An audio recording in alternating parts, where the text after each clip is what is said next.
Hey there, this is a video on how to get an A star in AQA A-Level Psychology. I've made this video because it's a question that I get asked a lot by students and teachers alike. So I was just going to share some ideas with you here. There's 6 different things I'm going to talk about, ranging from knowing the specification to just being careful in terms of the sources that you're using for your revision. So I'm going to go through each of these 6 with you now. Alright, so I'm going to start just with some statistics because students often want to know about what are the grade boundaries for an A star. For the past couple of years they've been relatively stable around kind of 75%, and how this translates into a 16-mark question is actually, might surprise you, 12 out of 16 on a 16-mark question is technically an A star, and it's only actually level 3, which isn't even the top level for a 16-mark question, which is pretty interesting. So like I say, in terms of the last couple of years, it's been relatively stable at around the 75% that's going to get you that A star grade. Alright, now the first thing on my list there was know the specification, and specification is a word I use time and time again with my students because it basically is your Bible. If you go onto the AQA website, it's very easy for you just to download a copy of it. Just make sure you download the newest one. It's the one that's just there on the right. It says specifications for teaching in 2015. The reason it's your Bible is because it's basically bullet points everything that you can get asked a question on. So the wordings of the questions are taken out of the specification, and it's also useful because it gives you some little highlights in terms of what's included where on the specification. One of the things I'll flag up later that students often gets wrong is they provide the wrong thing in their answers, and did they know the specification and what was listed next to it, they'd know that they provided the right thing in the answers. So if you haven't got a copy of the specification yet, print one off. It's well worth the printing cost, and just simply use as a checklist for your revision. The second thing, everybody's favourite, or not, but really should be, research methods. And I can't overemphasise the importance of research methods for you in the exam. It literally makes a difference in terms of grades. You could just answer the research methods questions on the exam and get graded. How crazy is that? The reason is it's worth 25 to 30% of your marks overall. And let's just take a step back and just think mathematically what this actually means, right? Paper 2, if you didn't know, I'm sorry if you didn't know, is 48 marks for research methods. Okay, there's 288 marks across 3 papers because each paper's worth 96 marks. So if you do the maths, that's 72 marks at the bottom end, 86 marks at the top end of research methods. So what that means is if we take off that there's 48 marks of research methods in paper 2, there's going to be 24 marks of research methods in the other papers, and that could also be additional questions in paper 2, perhaps in biopsych and the approaches section. So what that means, if put it all together, memory is worth 24, approaches is worth 24, biopsych, and they're all worth 24 marks. Research methods is literally worth 3 times as many marks as anything else. So that needs to be your priority in revision. You need to be spending 3 times as long revising research methods. And let's be honest, how long you're actually spending revising research methods? Probably 3 times less than your other topics. So what I've done here is I've taken from your Bible the specification, everything that it says about research methods on there. And if you go through, because I'm a bit of a loser and I've just gone through and counted all the bullet points, there are 34 bullet points on the research method specification. There are 6 on memory, 6 on social, 6 on attachment, 5 on psychopathology. This is why it's worth so many marks, because there's so much that you have to know. And this is what I'm saying to you about using the specification as like a checklist. Part of your revision is you go through everything here that's bullet pointed to check that you understand it. And that understanding the knowledge base is important for research methods, but like I'll talk about in a minute, it's not the biggest thing in research methods that's important. So this, hopefully seeing it right here in front of you, should just hammer home how much and how big and how important research methods is for your exam. Now, in terms of what the actual problem is, now like I say, number 1 is you don't get it, and we know you don't get it because the average mark on research methods questions is about 50%, which, let's face it, is pretty rubbish. You don't get it because you don't realise that you've got to know in depth those 34 bullet points on the specification. So the knowledge is the beginning, but where you really fall down is the context. It's the context in terms of using that knowledge in the exam, because if you've looked at the past papers or looked at any questions that have been developed for the new specification, the research methods questions are phrased in the sense of in this investigation or in this experiment. So it's not like you're going to get asked, oh, what is repeated measures? You're not going to get asked that because it's not GCSE psychology. What you're going to get asked is, why did the researcher choose a repeated measure design in this investigation? So it's not your knowledge that's the issue, it's the application of that knowledge, and that's where it becomes tricky. And one of the reasons I think you find it tricky is because you simply don't have the practice in terms of having to go at these different types of questions. So if you think about all of the 9 different research methods that are named across the specification, you could get asked these in these investigation type questions on all of them. Now, my suggestion for you is to get a copy, and I've put a picture of it there. This is a resource from Tutor to You. It's £5, and it's got tons and tons of practice questions on these in this investigation type questions, and I strongly recommend you get a copy of it. And if you don't want to get a copy of that, that's fine, so long as you've got a bank of those type of questions to have a go at. Because like I said, you shouldn't just be going through and saying, yes, I know what an independent variable is, oh yes, I know what a hypothesis is. That's not the problem. It's, can you write a hypothesis in the context of this particular investigation? Can you tell me why a case study was used in this investigation? So it's the depth of your research knowledge that's a problem, and that's why you're hitting that 50% kind of mid-level. And imagine if you could boost that in terms of marks. You're looking at hitting like 40 extra marks in the exam, which again is going to make the difference in terms of grades. Okay, the next thing is about 16-mark questions. This is actually quite a detailed thing. So what I've done is I've made another video on this. It's called How to Maximise Your Marks in 16-mark questions. So for the kind of ins and outs of that, I suggest you go and have a look at that video. What I'll say about 16-mark questions is, yes, they do matter. They are not, however, the be-all and end-all, because across the exam, the bulk of your marks isn't going to come from 16-mark questions. Now, in terms of grain boundaries, like I mentioned before, across the last couple of years, it's 12 out of 16 that's going to get you that A-star grade, which means there's still 4 marks there. So what I can say to you is you can make big gains by improving your essay, knowing that if you're able to bump your performance in 16-mark questions into that level 4, which is way beyond A-star, let's face it, then that hopefully can have a knock-on effect in terms of bumping up your marks across the paper. So like I say, in reference to 16-mark questions, give that video a quick view. Right, number 4 is making evaluation work. This is one of the things I do talk about in the Nailing 16-mark questions, but it's also something that applies across the board, because of course evaluation questions aren't just part of 16-mark questions, they're also part of shorter questions, perhaps a 6-mark or maybe part of an 8-mark STEM or a 4-mark question. So I'm just going to highlight the common issues here with evaluations that basically bring your marks down. Now, these are all things, and I'll talk about this later on in the video, that have come out of the examiner's report from AQA in terms of what they don't like about your evaluation. Hopefully not your evaluation, at least students before you's evaluation.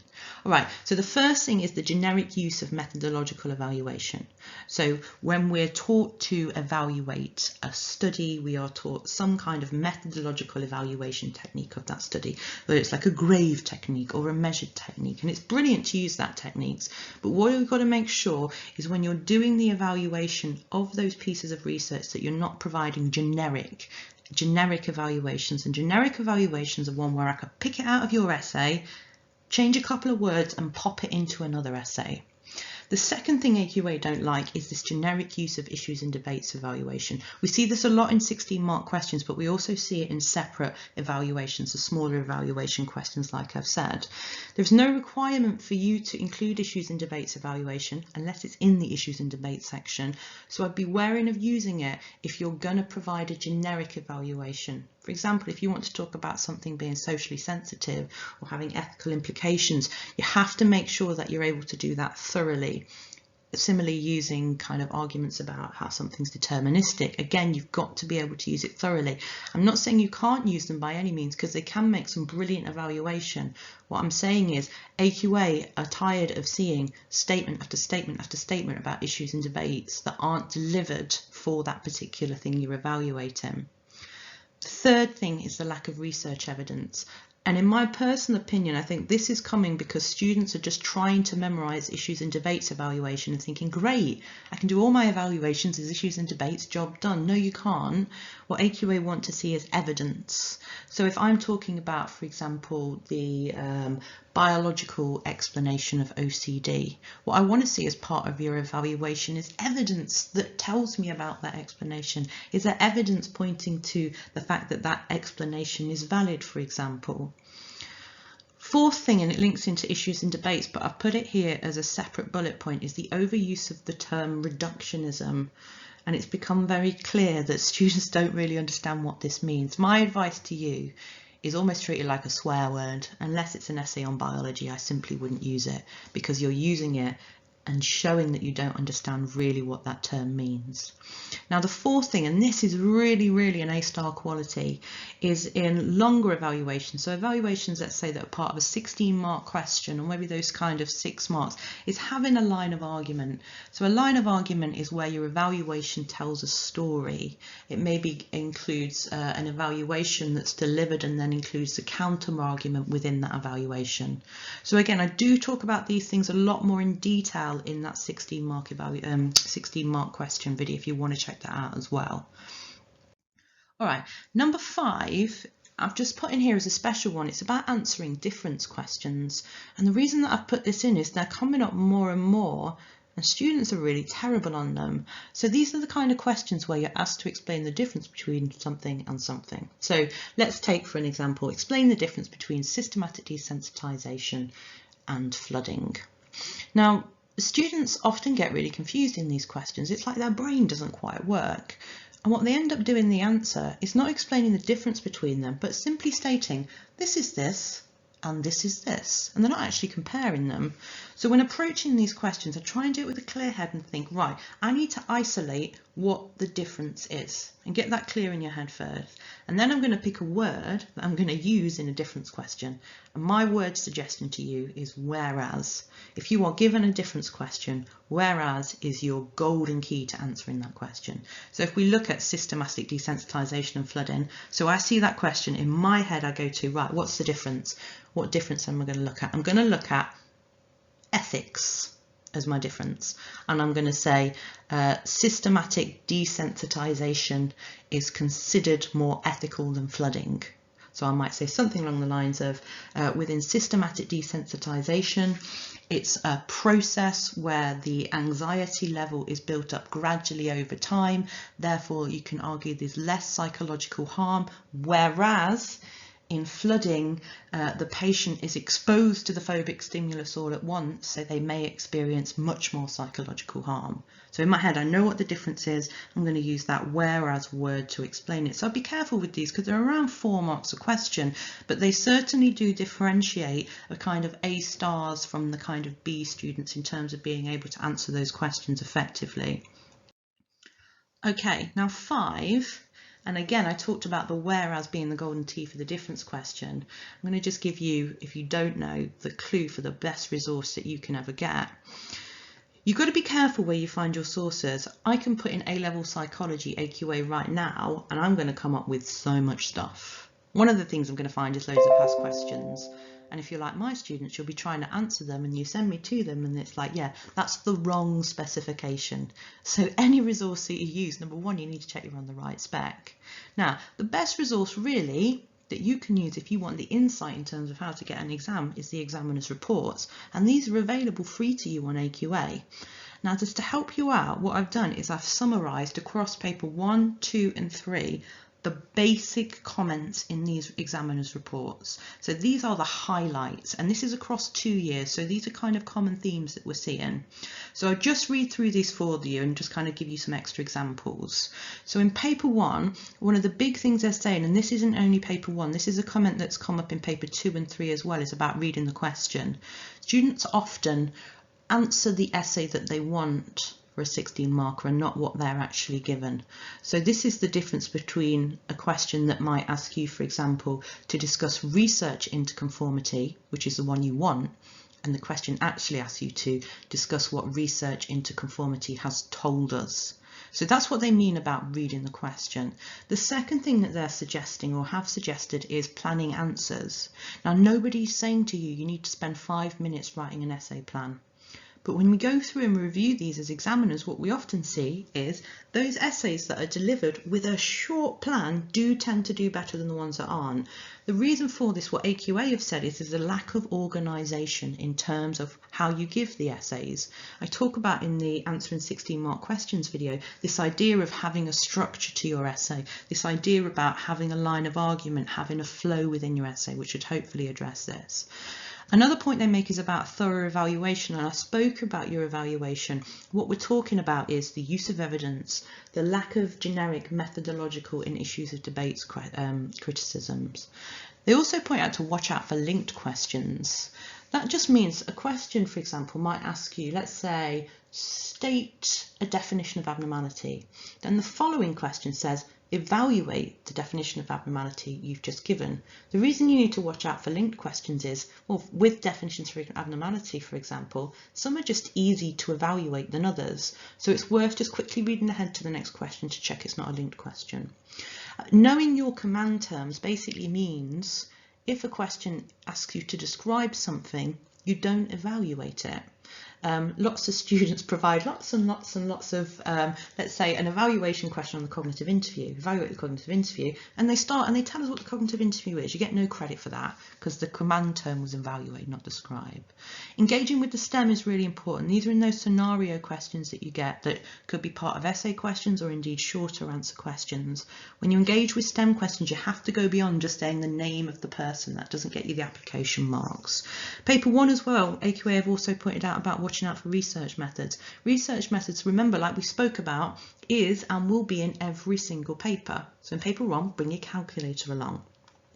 Paper 2, obviously because of biopsychology, one of the points they addressed consistently was about the use of scientific terminology in your answers. You've got to be able to nail the biology in order to get the marks. Again, they flagged up about reading the question. What they also put in paper 2, but arguably this applies to 1 and 3 as well, is your use of paragraphs. It's absolutely horrible to sit and try and mark a 16-mark essay where the student hasn't bothered to use paragraphs. It makes it really difficult to do. Using a calculator is obviously really important. Also showing the working out for your answers, which you can also get credit for if your answer's wrong.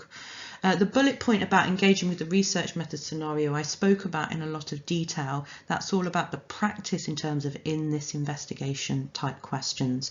And again, we've got this point here about avoiding generic evaluations. It's really pulling down the AO3 marks for students. Number 3, for paper 3, they've had flagged up about knowing the specification. That's to say, if you're asked a question on something and it perhaps doesn't have terms you recognise, you need to know which part of the specification that came from in order to be able to effectively answer the question. There's also the point here about avoiding generic issues in debates evaluations for the optional topics. Again, I've spoken about this. Research methods, of course, as paper 3. It can be in paper 3, it will be in paper 3, and traditionally students have done very poorly on paper 3 research methods questions. Again, reading the question. And the thing they point out on paper 3, but again applies to 2 and 1, is organising your application essays. That's to say a 16-mark question that's required AO1, 2 and 3, thinking about those in terms of structure. Again, that's something that I do talk about in the how to answer 16-mark questions videos. All right, the final thing I say, just in terms of careful you listen to, there are many really good textbooks. Talk about the green-haired, pink-haired textbooks. Tutor to Use got some fantastic stuff on there, and textbooks are brilliant as a resource. I say be very careful and cautious about websites. One reason, for example, like I said before, is often they're using questions from old specifications, which are going to confuse the hell out of you. I would say very strongly, as a teacher, examiner, and just a person, please avoid Looper as a revision aid or any kind of teaching aid for you. He's not a teacher, he has no examination experience whatsoever.